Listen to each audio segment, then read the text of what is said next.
साल 1968 में एक फिल्म आई थी शिकार, जिसमें एक गाना था कि पर्दे में रहने दो, पर्दा ना उठाओ, पर्दा जो उठ गया तो भेद खुल जाएगा। आज ये गाना दिल्ली के सीएम अरविंद केजरीवाल के ऊपर एकदम फिट बैठता है।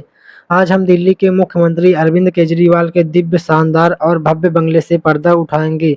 दिल्ली के सीएम अरविंद केजरीवाल पर एक बहुत बड़ा खुलासा हुआ है कि दिल्ली के जिस सरकारी बंगले में अरविंद केजरीवाल मुख्यमंत्री के पद पर रहते हैं, उस बंगले की मरम्मत और रेनोवेशन पर 5-10 करोड़ रुपए नहीं बल्कि पूरे 45 करोड़ रुपए खर्च हुआ है। अरविंद केजरीवाल ने सरकारी खजाने से लगभग 45 करोड़ रुपए खर्च करके एक शानदार बंगला बनवाया है। बंगले में 1 करोड़ रुपए का तो सिर्फ पर्दा ही लगाया गया है और अब ये बंगला अंदर से एक महल में तब्दील हो गया है। ये इतना शानदार बंगला है कि गौतम अडानी के बंगले से इसका कंपेयर किया जा सकता है। शायद गौतम अडानी को भी आज इस बंगले को देखकर शर्म आ जाए। गौतम अडानी इतने शानदार बंगले में रहते हैं, ये बात तो समझ में आती है कि वे बहुत पैसे वाले हैं, जिसके लिए उनकी आजकल बहुत ट्रोलिंग भी हो रही है। लेकिन आज अगर आप इस बंगले को देखेंगे तो केजरीवाल का ये बंगला अडानी के बंगले को अच्छा खासा कंपटीशन दे सकता है।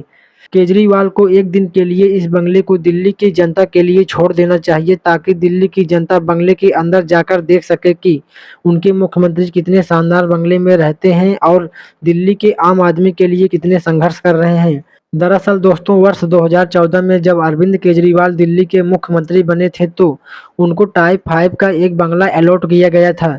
तब उन्होंने इस बंगले में रहने से साफ इनकार कर दिया था और तब उन्होंने कहा था कि वे एक आम आदमी हैं और एक आम आदमी को रहने के लिए इतने बड़े बंगले की जरूरत नहीं है। कि इंसान कहीं भी पहुंच जाए, उसको अपनी औकात नहीं भूलनी चाहिए। मुझे अपनी औकात पता है, मैं बहुत छोटा सा आदमी हूं, मेरी बहुत छोटी सी औकात है। आज मेरे घर में 4 या 5 कमरे हैं। मैं जहां भी जाऊंगा 4-5 कमरों से ज्यादा की मेरे को क्या जरूरत है भाई साहब। 4-5 कमरे ही चाहिए, हाथ पैर पसारने के लिए उतनी जगह चाहिए, और जगह की क्या जरूरत है। उस जमाने में अरविंद केजरीवाल शायद इस वजह से ये बात कह रहे थे कि उनसे पहले दिल्ली की पूर्व मुख्यमंत्री शीला दीक्षित टाइप 8 के बंगले में रहती थीं। जो टाइप 8 का बंगला होता है वो बहुत बड़ा और शानदार होता है और भारत सरकार में जो मंत्री होते हैं वह सिर्फ उन्हें ही मिलता है।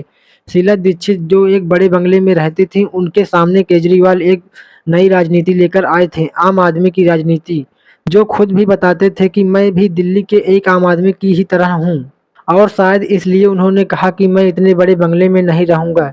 केजरीवाल आज तक इसी बात को लेकर एक बहुत बड़ा मुद्दा बनाकर यूज कर रहे हैं और लोगों को ये दिखाना चाहते हैं कि वे भले ही मुख्यमंत्री बन गए हों, मगर उनका स्टेटस हमेशा एक आम आदमी जैसा ही रहेगा।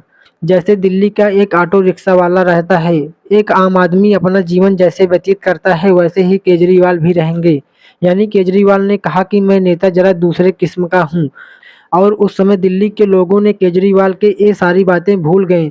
लेकिन फिर 2015 में वो खुद इस सरकारी बंगले में शिफ्ट हो गए, जिससे धीरे धीरे वो इस बंगले को बहुत ही विशाल और शानदार बना लिया और दिल्ली की जनता को पता ही नहीं चला। क्योंकि केजरीवाल जब दिल्ली की जनता के सामने आते थे या अभी भी आते हैं तो वही पुरानी चप्पल और कपड़े पहनकर आते हैं, 5 रुपए का पेन अपनी जेब में रखकर आते हैं। सबसे बड़ी बात तो ये है कि जब कोविड-19 के दौरान दिल्ली में लोग जहां एक-एक बेड पाने के लिए संघर्ष कर रहे थे, तो उस समय केजरीवाल अपने सरकारी बंगले की मरम्मत और रेनोवेशन के नाम पर पर्दा से लेकर बेड जैसी चीज़ों का बदलाव करवा रहे थे।